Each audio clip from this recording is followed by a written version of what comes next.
Crying, वो school नहीं जाना चाह रहे होते, एट टाइम्स बच्चों की नींद भी नहीं पूरी हुई होती, एंड वी सी कि ये सारी चीज़ें बच्चों के लिए in the long term and in the short term even कितनी नुकसानदेह हैं.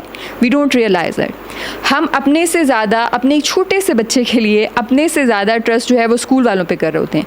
अब आई एम नॉट सेइंग कि स्कूल सारे बुरे हैं. मैं अगर आपको बताऊं, मेरे लिए ये होम स्कूलिंग का idea, it was a big challenge for me in a way कि मेरी mother in law, she was a lecturer. मेरे फादर इन लॉ, ऑब्वियसली मेरा जो बेटा था वो पहला बच्चा था मेरे अपने पेरेंट्स की साइड से भी और मेरे ससुराल में से भी, तो सबकी से चलती थी उस पर, हर कोई बहुत एक्साइटेड था. तो उसमें ये डिसीजन लेना कि मेरा बच्चा जो है वो स्कूल नहीं जाएगा, ये ऐसे था जैसे मैं हर एक के बिलीफ को चैलेंज कर ली थी.